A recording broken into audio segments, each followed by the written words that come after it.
NISM research analyst का जो chapter 4 है वो है फंडामेंटल ऑफ रिसर्च। इसमें अपने को लर्निंग ऑब्जेक्टिव क्या है, क्या सीखने को मिलेगा। तो investment activity, various approach to investing, overview of technical analysis for investing in stock, overview of fundamental analysis for investing in stocks, overview of quantitative analysis. Quantitative है, क्वालिटेटिव क्वांटिटेटिव, यह यानी इकोनोमेट्रिक्स अप्रोच। ठीक है, economic econometrics है ना। Behaviour finance approach to equity investing. Behaviour finance यानी होता है ट्रेडिंग साइकोलॉजी, इसको बिहेवियर बोला जाता है। ह्यूमंस बिहेवियर्स कैसा है, टेक्निकल यानी चार्ट को देख के अपन स्टडी करते हैं, फंडामेंटल यानी उसका बैलेंस शीट और बाकी उसके एसेट्स लाइबिलिटीज, बहुत सारी चीजें उसको अभी अपन देखेंगे। ठीक है, अब इन्वेस्टिंग क्या होता है, इन्वेस्टिंग व्हाट इज इन्वेस्टिंग। तो इन्वेस्टिंग मीन्स क्या बोलते हैं अपन, सर बस पैसे लगा दिए, हो गया इन्वेस्टमेंट। लेकिन उसकी एक लीगल भाषा में उस क्या बोलते हैं, investing in the context of security market involve upfront commitment of sum of money to earn return on its over a period of time। Investment क्या होता है कि हम कुछ सम ऑफ मनी को अच्छे रिटर्न अर्न करने के लिए एक स्पेसिफिक टाइम के लिए मार्केट में डालते हैं, उसको इन्वेस्टमेंट बोला जाता है। अच्छे रिटर्न, अर्न रिटर्न्स, लॉस करने के लिए नहीं, तो उसको इन्वेस्टिंग कहा जाता है। जब भी हम इन्वेस्टमेंट करते हैं तो हम हमेशा पॉजिटिव होते हैं कि हमको वहां से रिटर्न चाहिए। 1 साल 2 साल जब तक हमारे पास वो पैसे खाली पड़े हुए हैं, कोई भी इंसान ये नहीं चाहता कि उसका इन्वेस्टमेंट हो और वो माइनस हो जाए। ठीक है, it involve thorough analysis of underlying security in term of safety, risk, income and growth potential. तो it involve, investing involve thorough analysis of underlying securities, यानी कि वो सिक्योरिटी चाहे वो स्टॉक्स हो, बॉन्ड हो, ठीक है, तो उसमें सेफ्टी कितना है, कितना सेफ है उसमें इन्वेस्टमेंट करना, और रिस्क कितना है, उसके अलावा इनकम कितनी जनरेट हो रही है और ग्रोथ कितनी है उस कंपनी में, उसके बाद ही तो करते हैं ना। ऐसा तो नहीं है कि कहीं भी पैसे लगा दिए, जैसा भी है, माइनस है प्लस है उससे मतलब नहीं। तो ये सब चीजें इन्वेस्टिंग में देखी जाती। Investing is very distinct from trading और स्पेक्युलेटिव एक्टिविटी। इन्वेस्ट इन्वेस्टिंग और ट्रेडिंग, ट्रेडिंग क्या होता है, लोग इंट्राडे भी करते हैं, स्विंग ट्रेडिंग भी करते हैं, स्कैल्पिंग भी करते हैं। स्कैल्पिंग, ठीक है, स्कैल्पिंग के अलावा क्या बोलते हैं उसको, बीटीएसटी, ये सब स्पेक्युलेटिव है। तो ये इन्वेस्टमेंट नहीं होता ये। ठीक है, ये तो अपन शॉर्ट टर्म के लिए प्रॉफिट गेन करने के लिए इस टाइप की एक्टिविटी करते हैं।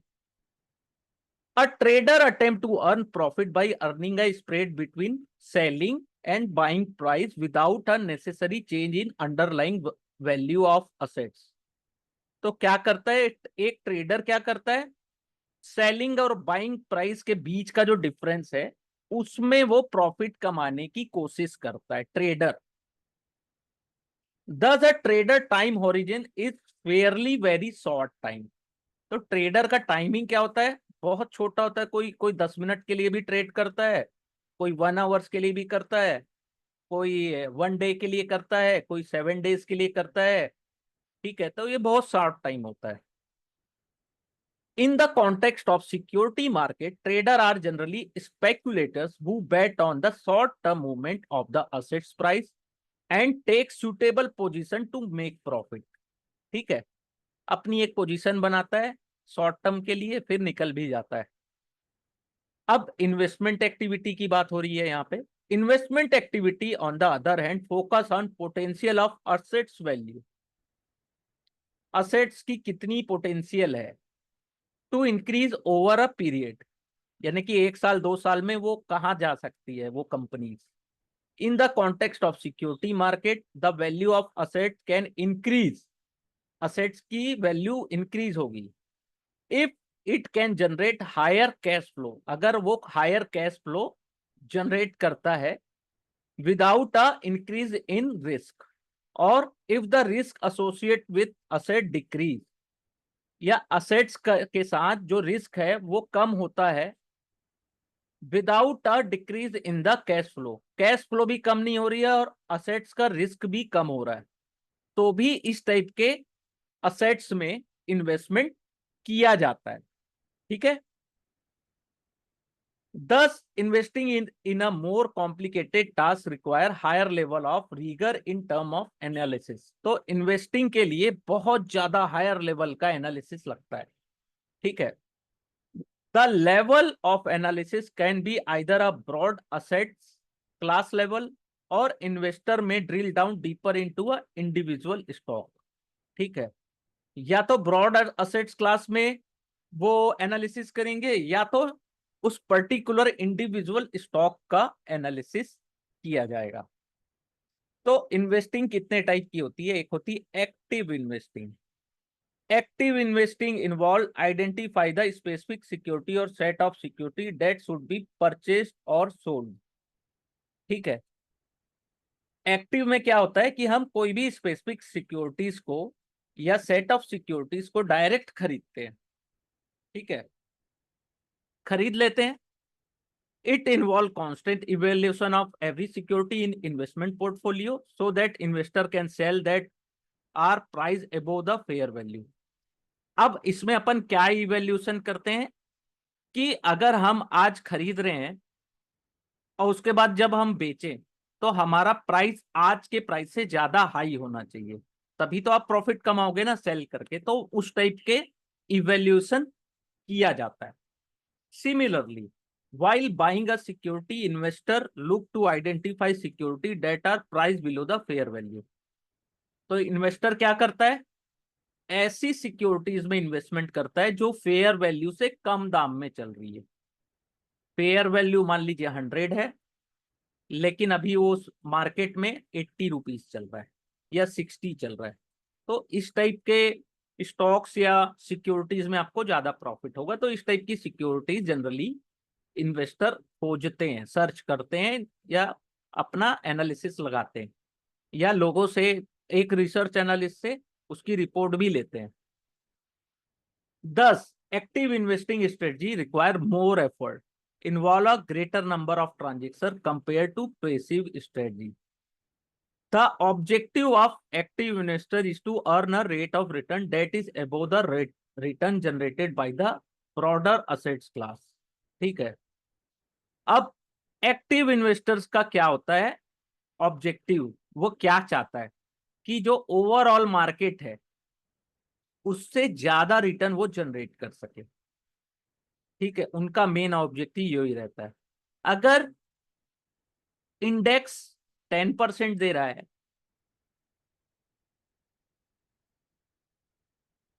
और मेरा जो असेट जिसको मैंने बाय किया वो 8% दे रहा है, तो मैं इंडेक्स में ही ट्रेड कर लूं ना, या इंडेक्स में इन्वेस्टमेंट कर लूं। मैं क्यों उस स्टॉक में अपनी मेहनत लगाऊं? क्योंकि उसमें ट्रांजेक्शन भी ज्यादा होते हैं, बाय सेल कई बार होता है। जब रिस्क लगता है तो सेल भी करना पड़ता है, और ज्यादा एफर्ट रहती है, दिन भर उसी में दिमाग लगा रहता है। दिन भर मोबाइल में उसके प्राइस देखते रहेंगे अपन, गोल्ड का प्राइस कितना गया अभी तो अपन ने खरीदा है, चांदी का प्राइस कितना गया, क्रूड ऑयल में का प्राइस कितना हुआ। तो सभी ओवरऑल स्टॉक में रिलायंस का, अरे सर रिलायंस आज लिए तो 1% डाउन हो गया, तो ये सब चीजें भी दिमाग में चलती रहती है। पेसिव इन्वेस्टिंग क्या है? पेसिव इन्वेस्टिंग या passive investing involve investing in a broad set of security that fairly represent the asset class investor need to invest.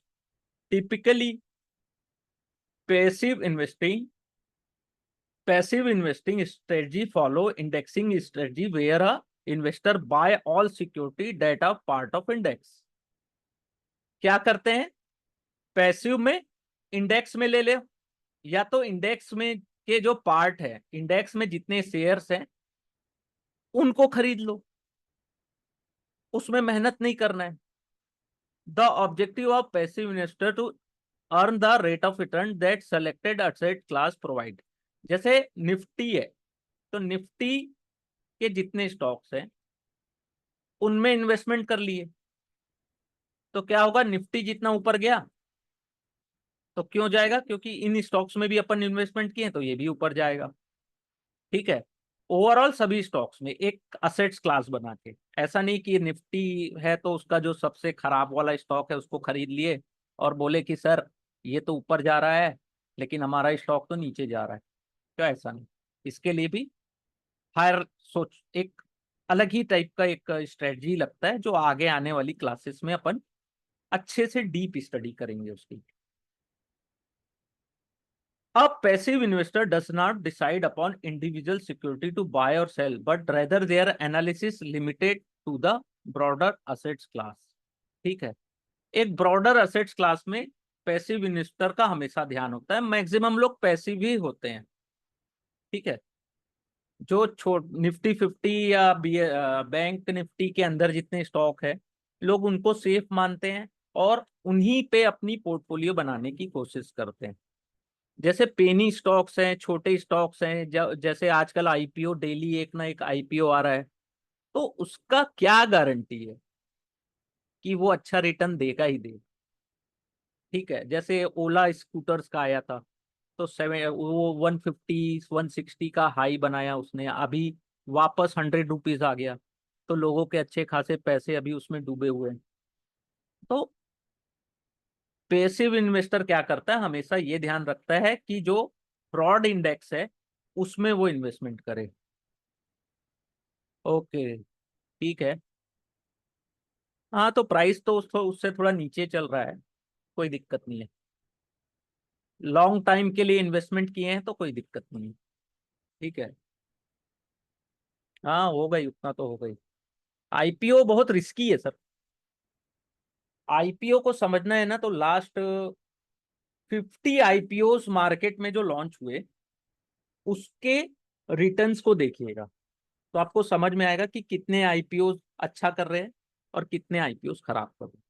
ठीक है, the role of research in investment activity. अब role क्या होता है research analyst का, जो अपन exam देने वाले रिसर्च एनालिस्ट अपन बनने वाले, तो हमारा रोल क्या है। The role of fundamental research analyst comprises of two parts. पहला रिसर्च, दूसरा एनालिसिस। रिसर्च भी करना है और उसको एनालिसिस भी करना है। while analysis involve analysis all the available information to arrive at conclusion, research involve obtaining all necessary information. ठीक है, एनालिसिस करना है यानी कि जितनी इंफॉर्मेशन हमारे पास है उसको देखकर एक अपना कंक्लूजन निकालना। और रिसर्च यानी कि उतनी नेसेसरी इंफॉर्मेशन को कलेक्ट करना, ऑब्टेन करना, कलेक्ट। ठीक है, अब इसमें एग्जांपल दिया, for instance a company annual report में भी treasure trove of information about a company. ठीक है, एक कंपनी की एनुअल रिपोर्ट क्या होती है, ट्रीजर ट्रोव यानी कि खजाने का नक्शा होती है, इस टाइप का ये इसने कहा है। ठीक है, तो however obtaining through insight into a company business and profitability involve a very detailed scrutiny of annual report। ठीक है, ट्रीजर ट्रोव तो है, सो खजाने का नक्शा, लेकिन उसको उसके कंपनी बिजनेस या प्रॉफिटेबिलिटी को स्क्रूटनी करना एनुअल रिपोर्ट में, उतना ही डीप स्टडी है वो, ऐसा नहीं है कि तुरंत हो गया, ऐसा नहीं, बहुत ज्यादा डीप स्टडी उसके लिए लगती है। और इंफॉर्मेशन जो एनुअल रिपोर्ट्स में है वो नॉट एडिक्वेट लिखा है, यानी कि जरूरी नहीं है कि उस पर ट्रस्ट किया जा सके, फॉल्स भी होते हैं। छोटी मोटी कंपनीज जो होती हैं जिनका कोई ऑडिट स्टैंडर्ड नहीं होता, तो वो ऐसे कुछ भी लिख दिए।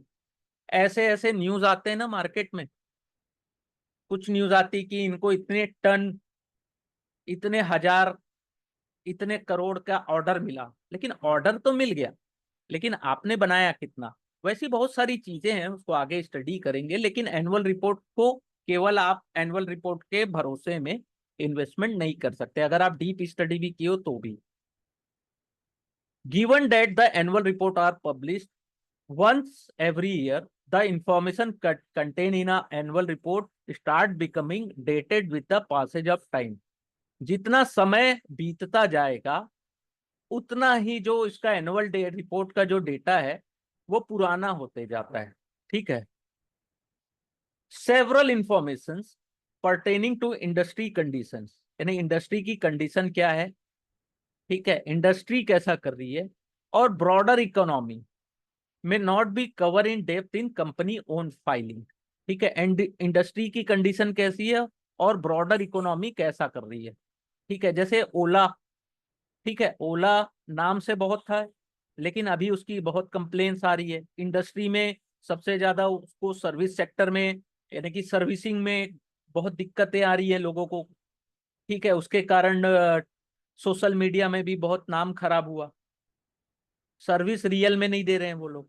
तो उस टाइप की जो इंफॉर्मेशन है। उसके अलावा क्या मोटर इंडस्ट्री या ईवी इंडस्ट्री उस वैसा ग्रो कर रही है, तो बहुत सारी चीजें हैं। तो मैंने एक ओला एग्जांपल के लिए दिया, मेरे को उससे मतलब नहीं है उसकी कंपनी से क्योंकि आईपीओ आया है, लेकिन हमको जब इन्वेस्टमेंट करना है तो ओवरऑल इंडस्ट्रीज को भी देखना होता है और इकोनॉमी कैसा कर रही है वो भी।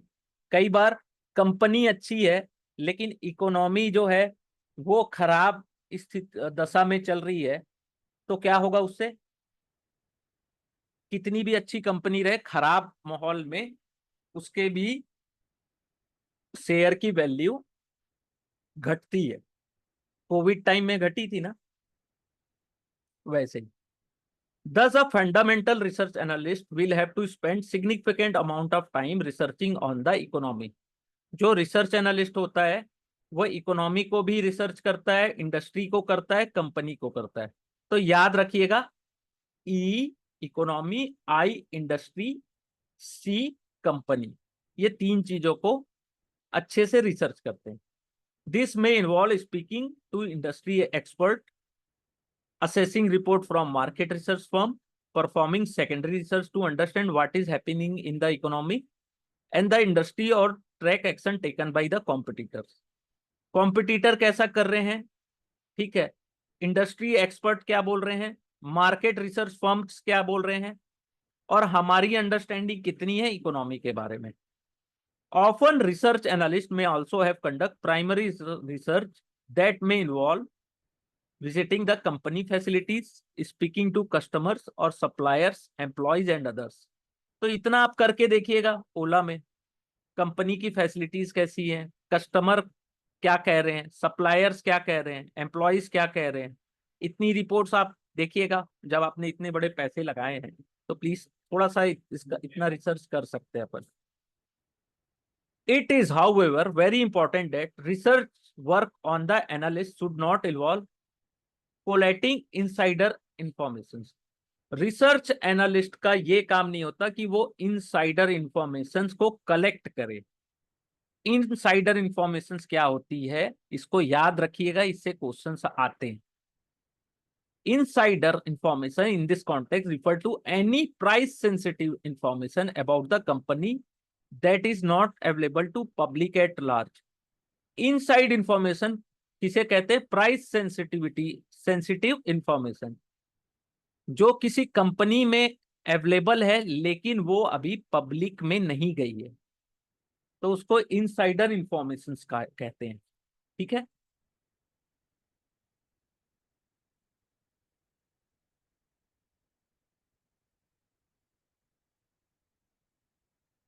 कोर्स में पूरी बुक कवर होगी, ये पूरी बुक को एक बार स्टडी करेंगे, इसके बाद इसके नोट्स प्रोवाइड किए जाएंगे, नोट्स को भी अपन डिटेल में स्टडी करेंगे। इसके अलावा मॉक टेस्ट को भी, मॉक टेस्ट भी होगा जिसमें मैक्सिमम अपन 2000 क्वेश्चन सॉल्व करेंगे। ठीक है, ये कोर्स में ओवरऑल पूरी की पूरी बुक को कवर किया जाएगा। ठीक है, एक एक लाइन इसकी इस बुक की इंपॉर्टेंट है क्योंकि ये एग्जाम थोड़ा टफ लेवल का है, कोई इजी एग्जाम नहीं है कि अपन दो चार मॉक टेस्ट को पढ़ के चले गए तो वो निकल जाएगा, ऐसा नहीं। तो पहला मेरा पर्पस यही है कि इस बुक को डिटेल में एक बार स्टडी कर ली जाए, ठीक है। उसके बाद मॉक शॉर्ट नोट्स के द्वारा मैं आपको शॉर्ट नोट्स भी प्रोवाइड करूंगा, उसको भी अपन स्टडी करेंगे, जिससे हमारा ओवरऑल एक कॉन्फिडेंस बिल्ड होगा और अपना जो बेस है स्ट्रांग होगा। तो एटलीस्ट हम एग्जाम में इतना कर पाए कि हमारे 60 या 60 से ऊपर नंबर आए। तो उसकी भी स्ट्रेटजी डिस्कस होगी जब अपन ये पूरा कोर्स कंप्लीट कर लेंगे, कि अपन जब एग्जाम देने जाएंगे तो हमको वहां पे करना क्या है, ठीक है। ओवरऑल पूरी स्टडी डीप में होगी सर। हाँ। अब ये इनसाइडर इंफॉर्मेशन क्या होता है versus mosaic analysis. In the process of research an analyst may come across some information that are not known to public in general। जब अपन किसी कंपनी का रिसर्च करते हैं तो हमारे पास ऐसी भी इंफॉर्मेशन आती है जो पब्लिक के लिए नहीं होती। तो it is not necessary that all such information would fall under insider information. तो ऐसा जरूरी नहीं है कि वो इनसाइडर इंफॉर्मेशन के तहत आए, ठीक है। Insider information is material non public information that when published would immediate effect on investor decision to buy or sell the securities। तो इनसाइडर इंफॉर्मेशन क्या होती है? ऐसी नॉन पब्लिक इंफॉर्मेशन जिसके पब्लिश्ड होने से, ठीक है, न्यूज में आने से उसके प्राइस में इफेक्ट पड़े, इन्वेस्टर अपने डिसीजन ले कि उसको बाय करना है कि सेल करना है। तो इस टाइप की इंफॉर्मेशन क्या होती है? इनसाइडर इंफॉर्मेशन होती है। तो इसको याद रखिएगा, इससे क्वेश्चंस आते हैं, हर बार आते हैं इनसाइडर इंफॉर्मेशन से, ठीक है। लेकिन ऐसा नहीं है कि यही क्वेश्चन है, घुमा फिरा के भी देता है। केस स्टडी में भी इस टाइप के क्वेश्चंस आते हैं कभी कभार। Whether information can be consider insider depend upon the source of information. अब सोर्स कैसा इंफॉर्मेशन का, रिलायबल है कि नहीं है, इम्पैक्ट पड़ेगा और सर्टिनिटी कितनी है इसकी, ठीक है। ऐसा नहीं है कि कोई भी इंफॉर्मेशन को अपन इनसाइडर इंफॉर्मेशन बोल दिए। अब इसका एक एग्जांपल यहाँ पे दिया है। While a CEO talking about unpublished acquisition proposal would constitute a insider information, an employee talking about increasing workload in the purchase department, which may indicate higher level of business activity, need not fall under this information। ठीक है। एक employ बात कर रहे हैं कि workload के कारण अपन ने डिपार्टमेंट अपना बढ़ाया है, या तो अपन ने नई बिल्डिंग में शिफ्ट करने की का पर्पज, यानी कि एक प्रपोजल डाला है, तो वो इनसाइडर इंफॉर्मेशन नहीं है। लेकिन कोई सीईओ है कंपनी का, वो ये बात कर रहा है कि अपन किसी कंपनी में एक्विजिशंस करने वाले हैं, या किसी कंपनी को एक्वायर करने वाले, खरीदने वाले हैं। तो इस टाइप के जो इंफॉर्मेशन होते हैं वो होते हैं इनसाइडर्स। तो अपने को इसका डिफरेंस समझना पड़ेगा कि कौन सा इंफॉर्मेशन इनसाइडर है और कौन सा इनसाइडर नहीं है। तो ये मैंने एग्जाम्पल दिया है, इसको आप एक बार रीड करेंगे तो आपको भी अच्छे से समझ में आएगा, ठीक है। Often analysts collect information from different sources, which individual may not be significantly, but when put together with other public or non-public information may provide critical insight to the information. These are called a mosaic analysis. Such mosaic analysis is acceptable, ठीक है। जो analyst collect करता है information different source से, ठीक है, which individually may not be significant, ठीक है। एक एक इंफॉर्मेशन इंडिविजुअल उतना कुछ इम्पैक्ट ना डाले, लेकिन जब पूरी इंफॉर्मेशन को कलेक्ट की जाए, पब्लिक और नॉन पब्लिक, और वो पूरी इंफॉर्मेशन मिलने के बाद जो एक पर्टिकुलर एक बड़ी इंफॉर्मेशन बनती क्रिटिकल, यानी कि उस सबको देखने के बाद अपन किसी डिसीजन में पहुंचते हैं, उसको बोलते हैं मोज़ेक एनालिसिस, ठीक है। Analysts need to be careful whether certain insight drawn come from mosaic or being privy to specific non public price sensitive. अब एनालिस्ट का ये भी काम है कि जो भी इंफॉर्मेशन कलेक्ट की गई है वो किस कैटेगरी में आ रही है, वो मोज़ेक एनालिसिस है या प्राइस सेंसिटिव इंफॉर्मेशन है। ठीक है, तो उसको भी थोड़ा सा अपने को फोकस करना है। अब है टेक्निकल एनालिसिस। टेक्निकल एनालिसिस क्या होता है? टेक्निकल एनालिसिस बहुत सारे लोग आप लोग जानते होंगे, लेकिन इसको थोड़ा सा और देख लेते हैं डीप में। Technical analysis is based on assumption that all information that affect the performance of a share, such as company fundamental, economic factor, market sentiments, are reflected in the stock price। ये कितनी बड़ी बात लिखी है यहाँ पे, ठीक है। कंपनी के fundamental, economic factors, market sentiments, price के मूवमेंट्स, अप जा रहा है, डाउन जा रहा है, नीचे ऐसे कैंडल्स जो बन रहे हैं ना, वो एक टेक्निकल एनालिस्ट इन सब चीजों को एक चार्ट के मूवमेंट में वो एज्यूम करता है कि ये सब इंफॉर्मेशन चार्ट के द्वारा मैंने देख ली है ऑलरेडी। ठीक है, तो क्या क्या चीजें वो देखता है? कंपनी फंडामेंटल भी दिख जाता है चार्ट में कि फंडामेंटल, अब चार्ट ऊपर बन रहा है, केवल शेयर ऊपर जा रहा है, ऊपर जा रहा है, ऊपर जा रहा है, यानी कि इसका फंडामेंटल स्ट्रांग हो गया है। इकोनॉमिक फैक्टर्स, यानी इकोनॉमी अच्छी कर रही है तो भी शेयर ऊपर जा रहा है, यानी कि वो इकोनॉमी के लिए भी अच्छा है। मार्केट में सेंटीमेंट कैसा है? अब मार्केट ऊपर जा रहा है लेकिन शेयर का प्राइस नीचे जा रहा है, तो मार्केट का सेंटीमेंट इस शेयर्स के लिए खराब है। तो ये टेक्निकल एनालिसिस केवल चार्ट के पैटर्न से देख लेता है।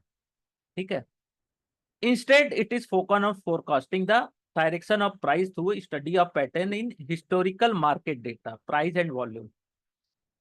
टेक्निकल एनालिस्ट का क्या काम होता है? हिस्ट्री, मार्केट की हिस्ट्री, हिस्टोरिकल मार्केट डेटा, जैसे प्राइस, प्राइस क्या चल रहा है, भाव क्या है, और वॉल्यूम कितना है, इसकी स्टडी से वो भी पास्ट के वॉल्यूम और प्राइस की स्टडी से फ्यूचर के प्राइस को प्रेडिक्ट किया जाता है टेक्निकल एनालिसिस में।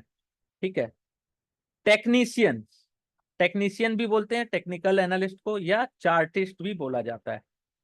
That market activity generate indicator in price trend that can be used for forecast the direction and magnitude of stock price movement in futures। ठीक है, यही चीज यहाँ पे लिखा है कि प्राइस एंड वॉल्यूम से फ्यूचर के प्राइस को प्रेडिक्ट करना। According to technical analysis there are three essential element in understanding the price behaviour. तो पहला है history of past price provide indication of underlying trend and its direction. ठीक है, past price जो है वो इंडिकेट करता है कि आने वाले टाइम में मार्केट या शेयर का डायरेक्शन कौन किस तरफ होगा। सेकंड होता है volume of trading date a company's price movement provide important input on the underlying strength of the company. ठीक है, वॉल्यूम इंडिकेट करता है कि कंपनी में कैसा प्राइस मूवमेंट आने वाला है या इसकी स्ट्रेंथ कितनी है। ठीक है, और time, the time span over which price and volume are observe factor in the impact of long term factor that influence price over a period of time. अब उसका टाइम भी होता है। ठीक है, एक पर्टिकुलर टाइम तक गया, उसके बाद फिर वापस वो मार्केट नीचे जाने लगा, या कोई भी शेयर है थोड़े टाइम के लिए नीचे गया, वापस वहां से बाउंस बैक किया, तो टाइमिंग भी एक फैक्टर होता है। ठीक है, कि कितने टाइम के लिए चार्ट ने कैसा बिहेव किया है। ठीक है, तो technical analysis integrate this three element into price chart, point of support and resistance in chart and price trend. जैसे मार्केट ऊपर जा रहा है, ठीक है, ये ऐसा ऊपर जा रहा है, अचानक से वहां पे एक रेजिस्टेंस मिलता है ना, रेजिस्टेंस ऊपर के साइड मिलता है, तो वहां से प्राइस ऊपर ना जाके या तो उसी के आसपास घूमते रहता है, या वहां से थोड़ा डाउनफॉल देता है, तो ये इसका रेजिस्टेंस हो गया। अब जब डाउनफॉल हुआ तो मार्केट एक पर्टिकुलर पॉइंट में सपोर्ट ले लेता है कि वहां से नीचे नहीं जाता, वो उसी के इर्द गिर्द होता है कुछ दिनों के लिए, या वापस वहां से बाउंस बैक करता है, तो ये कहलाता है रेजिस्टेंस। और ये नीचे जहां पे प्राइस गिरने के बाद सपोर्ट लेता है उसको सपोर्ट कहते हैं। ठीक है, या एक प्राइस के बाद शेयर उससे ऊपर ना जाए तो उसको रेजिस्टेंस लेवल कहते हैं। तो यहाँ पे ये इसका डिटेल में लिखा हुआ है। ठीक है, जो चीज मैंने समझाई यहाँ पे ये डिटेल में लिखा हुआ है। Technical analysis is specialised stream in itself, involve study of various trend. Up trend है कि डाउन ट्रेंड है कि साइडवेज है, ये तीन चीजें टेक्निकल एनालिस्ट देखता है।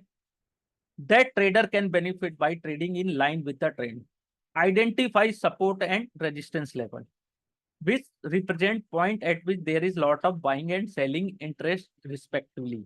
Implication of price if support resistance level broke. अब यहां से अगर रेजिस्टेंस लेवल ब्रोक होता है तो मूवमेंट और ज्यादा आता है, सपोर्ट लेवल को कभी स्टॉक तोड़ता है तो और ज्यादा गिरावट होती है, इसी के बारे में बात किया गया। तो इससे अपना वो कंक्लूजन निकालते हैं कि प्राइस का मूवमेंट कैसा हो सकता है। एग्जाम्पल दिया यहाँ पर, if a stock is moving closer to stabilise resistance level, a holder of stock can benefit by booking profit at this stage since the price is likely to retrace once it close the resistance level. ठीक है, resistance level के आसपास अगर market share आ गया है तो यहाँ लिखा है कि जिसने भी इन्वेस्टमेंट किया है या ट्रेड किया है उनको वहां पे एक प्रॉफिट बुक कर लेना चाहिए।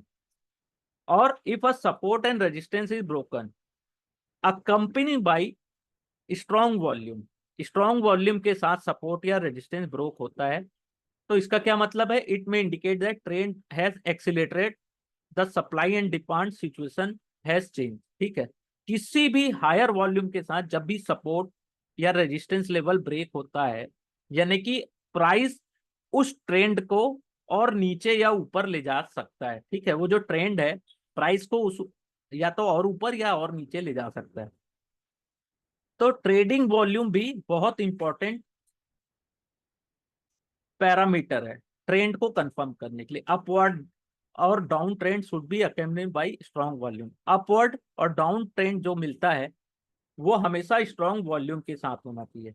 If trend is not supported by volume और वॉल्यूम डिक्रीज इट में indicate weakness in the trend. अब स्टॉक ऊपर जा रहा है लेकिन वॉल्यूम बहुत कम हो गया है यानी कि अब उस ट्रेंड में वीकनेस आ चुकी है। स्टॉक नीचे जा रहा है लेकिन वॉल्यूम यहाँ पे कम हो गया, पहले वॉल्यूम जब गिर रहा था तो बहुत ज्यादा था, यानी कि अब यहाँ पे वीकनेस आ गई है बियर्स की, तो अब यहाँ से ट्रेड ऊपर जा सकता है। Technical analyst convert price and volume data into chart that represent the stock price movement over a period of time. Some of chart use include line chart. अब यहाँ पे कितने टाइप के चार्ट्स हैं इसको बताया गया, line chart, bar chart, candle stick chart. The pattern throw up the chart are used to identify trend, reversal of trend and trigger for buying or selling a stock. ठीक है, chartist use moving average of the price of the stock to reduce the impact of day-to-day fluctuation in price that may make it difficult to identify trade.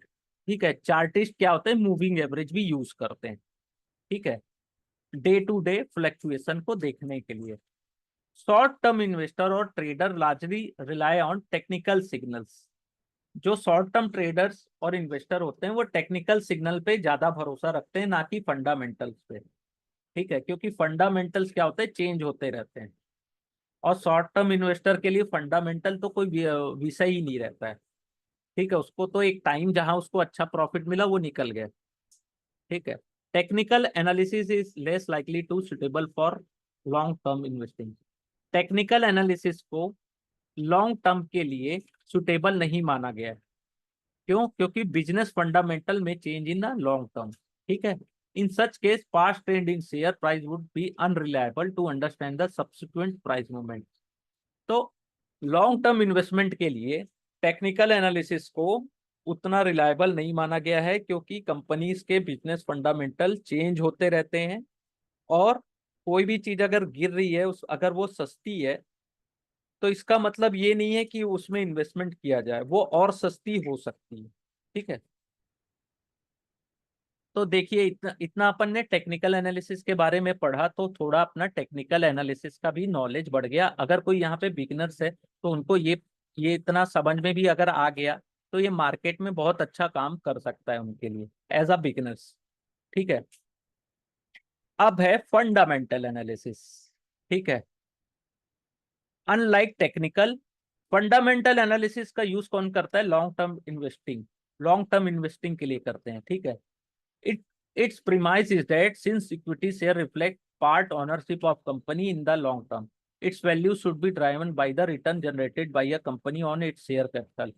If the short-term movement in price cause the price in significant diverse from its fair value, it create profit-making opportunity. ठीक है, investors should first gauge in the fair price of the equity based on the expected performance of the business. If the market price is below the fair value, क्या लिखा है यहाँ पे? Market price below the fair value, it represent the attractive investment opportunity. तो इसको याद रखिएगा, market price fair value से कम है तो अट्रैक्टिव इन्वेस्टमेंट अपॉर्चुनिटी है। लेकिन अगर मार्केट प्राइस फेयर वैल्यू से ज्यादा है तो इन्वेस्टर क्या है? शुड सेल द शेयर और अवॉइड इन्वेस्टिंग। ठीक है, therefore profit in investment come from not only identify a good investment option but also making the investment at right price. ठीक है, गुड इन्वेस्टमेंट तो करना ही है लेकिन प्राइस भी उसकी सही होनी चाहिए, फेयर वैल्यू या फेयर वैल्यू के आसपास। This thought process is contradiction in efficient market hypothesis. ठीक है, ये जो थॉट प्रोसेस है वो कॉन्ट्राडिक्ट करता है efficient market hypothesis which propagate share price in corporate and reflect or relevant information। ठीक है, अब फंडामेंटल एनालिसिस में और क्या क्या चीजें देखते हैं, ठीक है, इसके बारे में अपन बात करेंगे। फंडामेंटल एनालिसिस इन्वॉल्व कॉम्प्रिहेंसिव यानी बहुत ज्यादा study on company's business as well as its governance style. Business के अलावा उसका गवर्नेंस कैसा है, कंपनी का governance, to understand expected return and reward for the shareholder. The various aspects that are studied in fundamental analysis including the following। ठीक है, कि क्या क्या स्टडी करना चाहिए। देखिए इतनी सारी चीजें स्टडी करने के लिए। How is the overall cyclical और secular macro economic trend. Economic trend cyclical है या सेक्युलर है, ये देखना है। Whether is likely to help the industry grow और डिक्लाइन। अब ये दोनों चीजें देख के ये डिसाइड करना है कि इससे इंडस्ट्री ग्रो करेगी कि अब ग्रोथ खत्म है। How is the competition intensity within the industry और whether it is conducive for existing player to thrive. Competition intensity कैसी है? कम। ठीक है, जितना कम कंपटीशन रहेगा उतना ज्यादा प्रॉफिट होता है, जितना हाई प्रॉफिट होता है, जितना हाई कंपटीशन होता है उतना मार्जिन कम हो जाता है, ये याद रखिएगा। ठीक है, इसको तो अभी अपन डिटेल में पढ़ेंगे, इतना पढ़ लेंगे ना कि दिमाग में यही सब चीजें आते रहेगी कि कंपटीशन क्या है। और जो अपन न्यूज देखते हैं ना मार्केट में, टीवी में, यूट्यूब, सोशल मीडिया में, सब समझ में आने लगेगा कि ये कुछ नहीं है, सब फेक है या तो ऑथेंटिक कितने लोग हैं, सब समझ में आएगा ये कोर्स कंप्लीट करने के बाद। How is the company position vis with its competitor. Competitor से कंपनी की पोजीशन कैसी है, अपने कॉम्पिटिटर के अनुसार दौड़ पा रहा है कि नहीं, नहीं दौड़ पा रहा है तो क्या मतलब, whether it would do better or worse compare to them, अच्छा कर रही है कि खराब कर रही है। What is the cost structure of the company, how they likely to impact profit under the different business environment.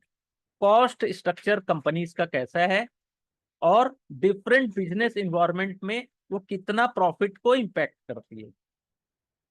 How strong is the financial position of company and whether it is strong enough to fund growth or with or to withstand crisis। Crisis होगा तो क्या वो खड़े रह पाएगी वो company, और financial position कैसी है, स्ट्रांग है कि नहीं है, यही पता करना है। Capability of management, whether they can identify और एग्जीक्यूट द राइट स्ट्रेटजी। अब मैनेजमेंट कैसी स्ट्रेटजी बना रही, सही है कि खराब। अब पेटीएम जैसा हालत हो जाएगा तो भी दिक्कत है। ठीक है, कि आरबीआई का तुमने गाइडलाइन ही फॉलो नहीं किया तो इस तुम्हारे कई ठो बिजनेस को आरबीआई ने बैन कर दिया। right strategy to exploit growth opportunity while defending the business from advertise. ठीक है, whether the right governance structure is present that can ensure that board of director and management act in the best interest of shareholder. तो board of directors और management कितना अच्छा काम कर रहे हैं कंपनीज के लिए, शेयर होल्डर्स के लिए, इसके बारे में भी बात की गई। इसको आप लोग जरूर से, इंपॉर्टेंट है, इसको याद रखिएगा, एक दो बार इसको रिवाइज कर लीजिएगा, ये हमेशा पूछा जाएगा, इससे रिलेटेड क्वेश्चंस आते हैं। ठीक है, all the above question can be typically put with 3 basket.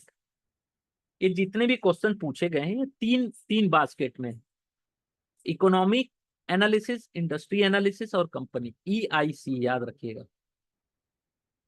EIC। ठीक है, अब क्वांटिटेटिव रिसर्च क्या होता है? Fundamental research involve both quantitative and qualitative study. However some analyst approach equity analysis purely from quantitative approach using econometric analysis. ठीक है, quantitative approach can be used for both technical analysis and fundamental. ठीक है, quantitative approach को किसमें use कर रहे हैं? Technical और फंडामेंटल दोनों में, इसको याद रखिएगा। In technical analysis, analysts instead of reading chart focus on underlying data. They can study the relationship between the price movement up and down, the volume and other parameter to gauge the direction of stock. ठीक है, तो ये quantitative में ये भी आता है। ठीक है, in other context, quantitative research analysts look for finance and operational metrics of the company. ठीक है, finance and operational मैट्रिक्स को देखा जाता है। It is possible that some of this metrics either independently और together with other metrics serve as leading indicator for companies performance.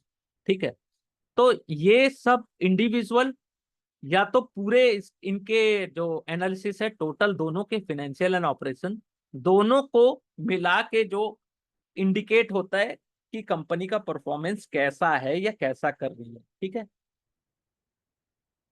As simplest level, simple में ये बोला जाए तो time series analysis, regression of historical data can help extrapolate future earning. ठीक है, time series analysis और historical data देख के आप फ्यूचर अर्निंग को प्रेडिक्ट कर सकते हैं। Quantitative analyst may use more sophisticated econometric approach to refine their output. ठीक है, however applying pure economic approach in fundamental analysis suffer from some major limitations. ठीक है, primary among them is availability of comparable information, frequent change in the accounting standard and business model make past data less useful to compare with present market condition. तो पहला क्या है? Accounting standard, business model, ये सब चीजें change होना। ठीक है, इसको याद रखिएगा, अकाउंटिंग स्टैंडर्ड चेंज हो गया या बिजनेस मॉडल या को चेंज हो गए तो पास्ट डेटा का कोई यूज नहीं रहता अगर ये सब चीजें चेंज हो रही है तो। एक है behaviour approach to equity investment. Behaviour यानी कि ट्रेडिंग साइकोलॉजी, साइकोलॉजी ट्रेडिंग ना बोल के इन्वेस्टमेंट साइकोलॉजी या ह्यूमन बिहेवियर, इंसान कैसा बिहेव करता है।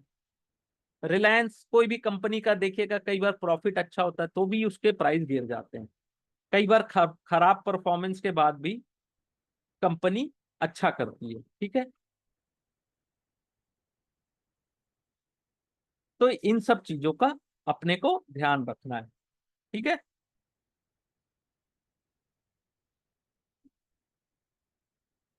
investment decision have to based on analysis of available information though so that they reflect the expected performance and risk associated with investment. Very often the decision are influenced by behavior bias in the decision maker which lead to less the optimal choice being made. Thinking behind proponent of this philosophy is that security price go away from their fair value either upside or downside because of fear and greed. Market में ये जो fear and greed होता है यही behaviour approach change करता है investing on equities. ठीक है, of the market participants. Some of the well-documented behavior bias that are observed in decision making influence investment are discussed in detail. 11 chapter में इसको detail में स्टडी किया जाएगा। ठीक है, fear and greed, psychology, philosophy और भी बहुत सारी चीजें 11 चैप्टर में, इसको डिटेल में कवर करेंगे। ठीक है, तो धीरे धीरे अपन ने चैप्टर 4 भी खत्म कर लिया। अब आगे अपन चैप्टर 5 की ओर बढ़ेंगे। चैप्टर 5 से हर चैप्टर का वेटेज एग्जाम के लिए बढ़ता जाएगा। तो प्लीज ध्यान रखिएगा कि अब स्टडी थोड़ी सिंसियरली और ज्यादा करना है अपने को। ठीक है, तभी अच्छे नंबर्स आएंगे। ओके।